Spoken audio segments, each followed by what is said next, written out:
Hello and welcome back to the channel. This is Everything April. Thank you for stopping by. If this is your first time checking out my videos or seeing my video, you're highly welcome. If you're a returning subscriber, you're also welcome. Please subscribe to my channel if you're yet to subscribe to this channel, and also don't forget to turn on the notification bell beside the subscribe button. So today's tutorial is on how to make a camp collar crop shirt. If this is what you like to learn, please watch to the end of this video. For this tutorial, I'll be using this beautiful African print fabric, but because it's multicolored, I will be drafting first on my paper and then I'll transfer the pattern to this to the fabric so that you can see everything very well. So I have two pieces of paper. I will be cutting the front and the back together. So this is the easiest method, and I think it's the easiest method to cut this camp collar crop top. So I'll be explaining the papers and the width and the length of it. So the first paper I have is is for the front pattern, and I folded in 1.25 inches for the button allowance. I folded in, so the folded edge now it acts as the center front, and for the length I have 19 inches. 18 inches is the length of the top of the shirt and 1 inch is for hemming allowance, and for the width I have quarter of the bust measurement plus extra 2 inches for ease and for sewing allowance. Then the back, for the back part, the width of the back and the front are the same. They are going to be the same, but the back is 2.5 inches longer than the front pattern. So you can see the difference is 2.5 inches. Now I'm going to pin the front and the back together, and they are going to be equal at the top parts. So you can see I've pinned them together. They're equal at the top parts. So what I'm going to do is measure half of the shoulder measurement I'm working with, which is half of the shoulder measurement I'm working with is 8 inches plus extra half inch for joining allowance, making it 8.5 inches. I noted the point, and from there I came down by 2 inches for the shoulder slope. This is because this is a shirt I'm making. So even for someone who has a broader shoulder, you can come down as much as 2.5 inches. So I'm connecting for the shoulder slope to the center front. So you can see how I connected it to the center front, and I'll be cutting this shoulder slope off.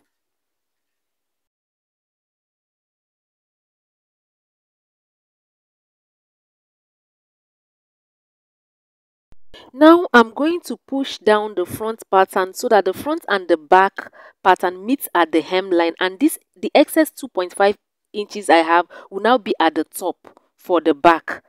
And then I'm going to fold this excess towards the front part. You can see what I'm doing. I'll fold it in a way that it overlaps the front part, the top part of the front by quarter to half inch. So if this is your fabric, you have to iron it so it stays in place, because you're going to take your measurements with this part folded. So what I'm going to do now will be to remeasure the shoulder measurement again. Sorry guys, at this point I noticed that the camera was not rolling all this while when I drafted the armhole for the front and the back, but not to worry, I'm going to explain everything I did all over again. So what I did was, after folding towards the extra towards the front part, I remeasured the 8.5 inches. That's half of the shoulder measurement plus half inch joining allowance. So that is, you can see I folded it and took that measurement. This is how I took the measurement. Then from there I took half of the armhole measurement I'm working with, which is 9 inches. So at this 9 inches point, I also imputed 8.5 inches, which is the shoulder measurement, half of the shoulder measurement plus half inch. So I connected the point at the top and the point to the 9 inches. And then I imputed quarter of the bust measurement, which is 9.5 inches plus 2 inches extra for joining allowance and for ease. Then I found the half of this 9 inches that I have from the shoulder to the armhole. I found the midpoint and then connected towards the armhole line, just the way we do for armhole, for the back armhole. And for the front armhole, I came in by half an inch and connected down towards the armhole and then up towards the shoulder line. That is what I did. So you can see the difference in the front and the back. Then what I also did was to put the same measurements I have on the armhole line, the chest line, to the hem. So the measurement is the same. So that is it about the armhole area. For the neckline, I will use a neck width of 2.75 inches by 3.5 inches. You can see we are measuring from the tip, the folded tip, down 3.5 inches. So I'll square this out. Okay, so guys, the way I made the neckline for this is the same way I made the neckline for the video I uploaded some time ago on how to cut a senator top. So this is the same procedure that I'm using. So from this angle here, I came out, I measured 1 inch, and I'm going to make a curve. You see how I'm curving it towards the center front. I curve towards the center front. And then from this folded tip, you can see where I placed my tape. I'll measure out 1/2 inch, and I'll continue this curve towards the other side as if I'm making a semicircle. So that is it for the neckline. I would go ahead and cut out the pattern. So when cutting, I'll first cut out the back armhole. So you can see what I explained about the armhole now. I'll cut out the back part, and then I'll cut out the neck. So please, at this neck part, pay attention. I raised the front pattern. If it's your fabric, also raise the fabric. Don't cut the front and the back together, placed together. So you raise and cut till you get to the other part of this semicircle where you're also going to cut out. You see how I raised, and I'm also cutting out this point. You can see how I'm cutting it. So this is how you cut it. If you don't cut it like this, you will really make a mistake and you end up cutting a part you do not want to cut out. So guys, this neckline, like I said before, I have a video on how I made a neckline, something like this, cutting the front and the back together for a senator top. And the title of that video is how to cut a female senator top. I'll drop the link in the description box in case you want to check the video out. So that's it for the neckline. So I'll raise up the pattern and then cut out the front armhole. Just the front. This part is only for this front pattern or your front fabric. I'll go ahead and use the patterns to cut out the main fabric. So I've transferred the pattern to the main fabric. So the front, I opened up the folded edge while cutting, and I have 2 pieces for the front, and for the back I cut on fold. I also opened up the folded part and cut out the back. So I'll quickly cut out the sleeves I'll be attaching to this shirt. I'll cut the 2 sleeves together. So I've measured at what the first thing I did was to measure out 2.5 inches for hemming the sleeves, and from the line for that 2.5 inches I'm measuring 9.5 inches. The sleeve length is 9 inches and the 1/2 inch is for joining allowance, and I'm going to make this into a straight line. So from this start line now, I'm going to measure 4 inches, which is the cap's height for this sleeve I'm working, I'm cutting. So I'm going to measure out, you see my shirts, so I'm going to place them and fold this part because that's how it will be, and measure out what I have there, and I have 9 inches. On the cap side line, I'm going to measure 9 inches plus extra 2 inches allowance to that. Then I'm also going to impute half of the sleeve opening, round sleeve opening I'm working with, and add also 1 inch sewing allowance to that. So I'm connecting these 2 points from the cap side down to the sleeve opening, and then I'm going to make a curve for the sleeve head, an inverted S. So I'm making a curve for the sleeve head. So that's it on how to draft this sleeve. So I'm going to go ahead and cut this out. I'm going to fold in my seam allowance and then cut out what I've already drafted on the sleeve. So I'm cutting the 2 sleeves together. I'll just do that.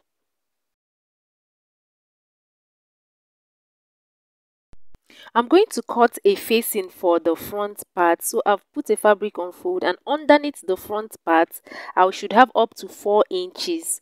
So I've placed this fabric on fold. I'm going to trim it so it has the same length with the front part, and then I'm also going to trim it so that it has the same neckline with the front part of this shirt, just the way we cut a facing, except that the length is going to be the whole length of the front part, and as I said, what is underneath should be up to 4 inches.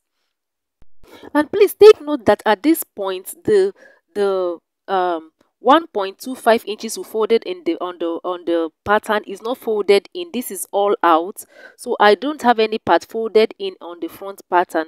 So when you're cutting this facing, make sure that you bring out the folded part for the button allowance. So now that I've traced out this, I'm going to measure how the width I want for this facing. So at the top part, I'm going to measure 4 inches. I would measure 4 inches. Going down, I'll reduce to 3.5 inches and then 3 inches. So I would measure 3 inches till I get to the hem part, and I'm going to connect the lines I've made. After connecting them, I'll then cut out the parts that I do not need. And after cutting this, I'm going to iron on interfacing to this. I'm going to iron stay to this facing.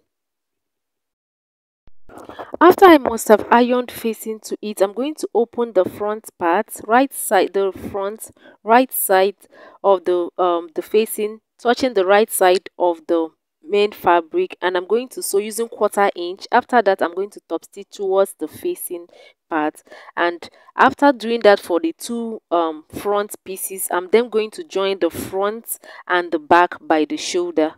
I'll place them right sides facing each other and join them by the shoulder. So I've attached the facing. You can see what I have. I've ironed my interfacing. I rolled hemmed the edge of the facing. So I've done all that for the facing for the front. So what I'm going to do now will be to transfer the notch, the folded part. You know that I folded in 1.25 for my button allowance, but I've used 1/4 inch, the 0.25, to sew the facing. So from the edge of the sewn part, from the edge now of the center front, I'm going to measure out 1 inch. That is for my button allowance. So I'm going to note that, and you see how I placed them so that the two fronts are equal, and then I'm going to notch. I'll do the same at the end of the hem parts. I would also measure the 1 inch and notch. So now I'm going to measure what I have. I've joined the shoulders, as you can see. I'm going to measure to see if I have enough for the round neck I'm working with. In this video, I'm using 16.5 inches. That is the circumference of the neck I'm working with for this video. So I measured from the first notch, the notch on one part, and I'm measuring to the other notch, that is 1 inch away from the center front, and I had 16 inches. Is not enough, so I'm going to trim out a little bit to make sure that I have the 16.5 inches I need. So after trimming off, I would measure and make sure that what I need is complete. Then I'm going to measure out that 1 inch again for the button allowance and re-notch. I'm going to re-notch, and then I'm also going to take from the center front. I'm going to measure again. I'm going to measure out where I want the collar to start from. So I'm measuring 1.5 inches away from the center front. So I'm going to also notch, make a second notch for this 1.5 inches away from where I started joining the facing from. So 1.5 inches away from the center front, and I've notched that.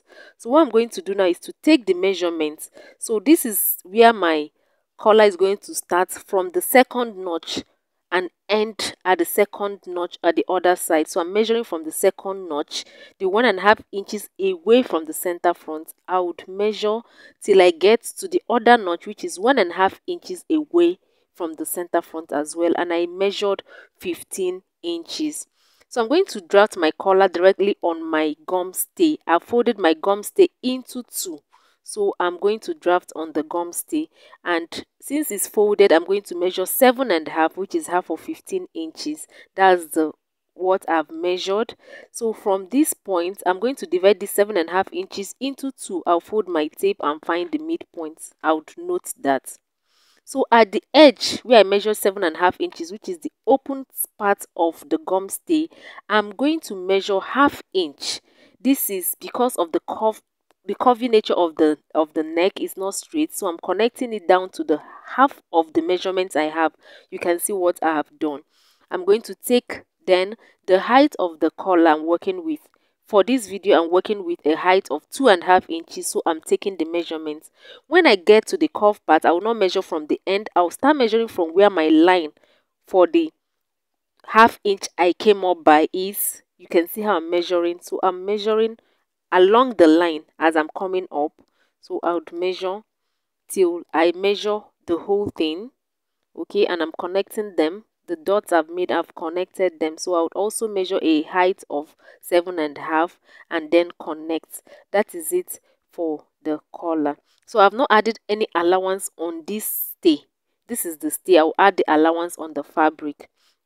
So I've brought the camera close. You can see what I have.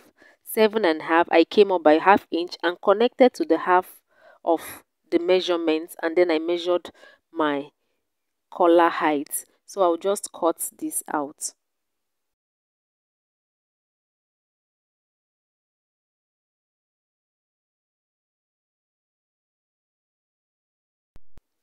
Now I'll open the gum stay and iron it on the fabric for the collar, leaving 1/2 inch allowance for sewing allowance, and I will cut 2 pieces for the collar, one with the gum stay and one without the gum stay. So I'm going to note the part with the arrow. I'm noting where will be attached to the neckline.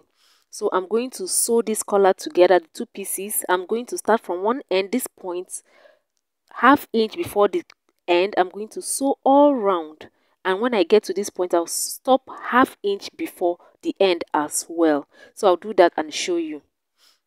So you can see my stitches, I've sewn them together, and I'm going to reduce my seam allowance. I don't want it to be bulky, so I'm trimming down the allowance for the seam. After that, I'm going to turn my collar to the right side, and then I'm going to iron it properly.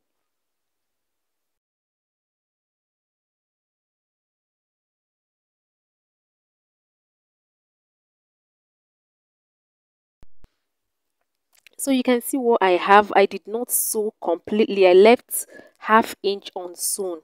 So this is my, before I attach the collar, you can see the points from the center front to 1.5 inches where the collar will start from. So I would try to tidy up that part. So I'm going to flip the facing to the right side of the facing to the right side of the fabric, and I'm going to sew with 1/2 inch to that 1.5 inches notch I made. I'll do that for the 2 sides and show you what I have. So I've sewn, you can see my stitch. I've sewn using 1/2 inch, and I'm going to notch. I'm going to notch close to the seam, but not cutting through the seam. I'm going to notch the point where I stopped sewing. I sewed 1.5 inches and stop at that notch for 1.5 inches, and I'm going to cut that notch even deeper close to the seam, but not through the seam. Then I would flip, I would trim out the excess I have on my seam allowance, and then flip to the normal side. So I'll turn the facing back to the back part of this shirt. So this is what it looks like. You can see what I have. So I will then find the midpoint of the neckline and notch it, and also find the midpoint of the collar. I folded my collar into 2. I would notch. I also notched the collar, the neckline after folding the shirt into 2. I also notched the center part. So how I'm going to join this collar, I'm going to get the place I notched at the collar, right side of the shirt, to the right side of my collar. The collar, the side without the stay, I'm pinning to the right side of the shirt. So I'm pinning the side without the gum stay to the right side. So I'm sewing from the right side now. So I'm going to pin from the notch on the shirt to the end, to that 1.5 inches point where my collar is going to stop. So you can see what I have. I'm holding together the facing and the collar, and I'm pinning only one part of the collar. I'm holding the facing and the shirt, and I'm pinning only one side of the collar to it. So you can see what I have. So because of the notch, it's going to be easy. The notch I made on the shirt and the part I left unsewn on the collar, so it will be easy for me to do this. After pinning together, see what I have. I'm going to sew with 1/2 inch. After sewing it, I'm then going to turn my collar and use the 1/2 inch I have on the other side, the side with the gum stain now, to cover the seam I've already made, and then sew, kind of top stitch all around. So I've made my first stitch, so you can see what I have. I've turned my collar to the other side and I'm going to sew on the seam I've made before. So you see how I'm folding it in. So I would go ahead and top stitch this part, so you see that the collar is neatly finished. You won't see any raw edge at the collar. So that's what I'm going to do for the collar. So to attach the sleeves, I would measure what I have at the armhole region after joining the front and the back by the shoulder, and I have 22 inches. So I'll measure 11 inches on my sleeves because it's on fold, and then I'm going to trim out the excess that is not needed for the sleeve. So I'm going to cut out this excess. I won't be needing it.